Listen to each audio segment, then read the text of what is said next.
আসসালামু আলাইকুম, সবাই কেমন আছেন? আজকে আমি কোথায় চলে গেলাম? এট দ্য টেবিল ফুড কোর্টে, মগবাজার। তো এখানের খাবারের দাম কীরকম, পরিবেশটা কীরকম, যদি জানতে চান আমার সাথে একটু শেষ পর্যন্ত থাকুন। আমি ঠিক 4টায় বের হয়ে গেলাম, আমরা রেডি হয়ে আমরা 4জন মগবাজারের উদ্দেশ্যে। এই যে রিক্সা নিলাম, রিক্সার মধ্যে প্রচণ্ড বাতাস, একদম ও হিজাব টিজাব উড়ে যাচ্ছে। তো আমার ছেলে আমাকে ভিডিওটা করে দিয়েছে। আমরা চলে আসলাম, এই যে দেখেন এট দ্য টেবিলে। এই যে এট দ্য টেবিলের গেট, আমরা গেট পার হলাম। ঢোকার সাথে সাথেই আপনার মনটা কেড়ে নিবে একটা জিনিস, সেটা কি জানেন? সেটা হচ্ছে একটা সুন্দর একটা ঝর্ণা। এই যে দেখেন, ঝর্ণাটা দেখেই আপনার মনটা ভালো হয়ে যাবে। কীরকম পানি টপ টপ টপ টপ করে পড়ছে। ঝর্ণার পাশে আবার একটা বাঁশবাগান আছে, যে বাঁশবাগানটা দেখলেও আপনার মনটা খুবই ভালো হয়ে যাবে। তো আমরা সবাই ঝর্ণার কাছেই চলে গেলাম। গিয়ে সবাই বাচ্চাদেরকে নিয়ে আমরা ছবি তুলতেছি, আমরা ভিডিও করতেছি, রিল বানাইতেছি। আপনারাও চলে যাবেন মগবাজার, দেখবেন মনটা খুবই ভালো হয়ে যাবে। এই যে মনোমুগ্ধকর পরিবেশ, ঝর্ণা, বাচ্চারা একদম ছবি তোলা নিয়ে অস্থির হয়ে গেছে। আমি আবার একটু দৌড়ায় ঝর্ণার কাছে গেলাম ঝর্ণার পানি ধরার জন্য। এই যে পানি অনেকক্ষণ যাবত আমি ঝর্ণার পানিটা ধরে ধরে রেখেছি, বারবার ছিটিয়ে ছিটিয়ে দিচ্ছি। সেটা আমার কাছে খুবই ভালো লাগছে।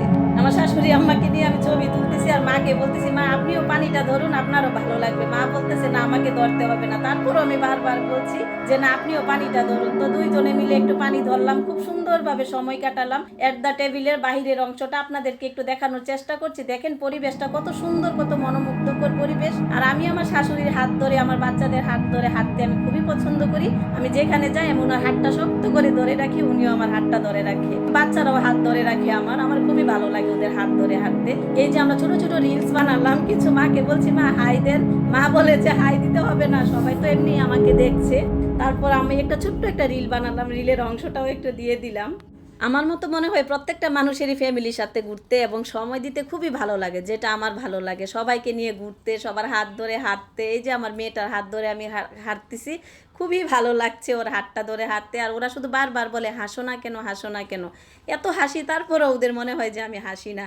মন খুলে আমি ওদের সাথে হাসি, ঘোরাঘুরি করি। এখন আমরা খাবার খাওয়ার জন্য ফুড কোর্টের ভিতরে ঢুকে গেলাম। ঢুকে আমরা মেনু কার্ড দেখলাম, মেনু কার্ড দেখে সবগুলা খাবারই আমরা দেখলাম। দেখার পরে আমাদের পছন্দ হলো কি জানেন? শর্মা। তো শর্মাটা আমরা অর্ডার দিয়ে দিলাম খাওয়ার জন্য। শর্মাটা কিন্তু দেখতে ছোট ছিল, প্রাইসটা কিন্তু এত রিজনেবল ছিল না। ফুড কোর্টের ভিতরের অংশটা দেখুন কীরকম মনোরম পরিবেশ, একদম স্নিগ্ধ মনোরম। এখানে ফ্যামিলি নিয়ে আসলে আসলেই সময় কাটাতে খুবই ভালো লাগে। তারপর ছেলে বলল একটু গেমস খেলবে। ও এখানে গেমস খেলার জন্য 20 মিনিটের জন্য একটা গেমস নিয়ে নিল। তো 20 মিনিট ওর জন্য আমরা সবাই অপেক্ষা করছি। আমরা সবাই বাইরে।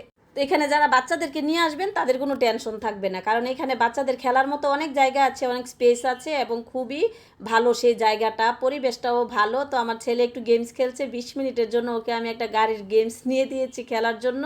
তো একদম খুব সুন্দরভাবে গেমস খেলছে, আর আমি তাকিয়ে তাকিয়ে দেখছি ওর খেলাটা। ও গাড়ি চালাচ্ছে, গাড়ি বারবার চলে যাচ্ছে জমির ভিতরে, সেটা দেখেও আমি হাসতেছি। ও বারবার বলতেছে চুপ করে। এই যে আমাদের সেই চিকেন শর্মা চলে এসেছে। চিকেন শর্মার প্রাইসটা কত জানেন? একটা চিকেন শর্মা পড়েছে 240 টাকা করে। তো এই তো ছিল এট দ্য টেবিলের সাথে আমাদের সুন্দর মুহূর্তগুলো। যারা যারা এখনও আমার পেজটাকে ফলো করেননি, একটু ফলো করে দিবেন, লাইক কমেন্ট শেয়ার করে দিবেন। আল্লাহ হাফেজ।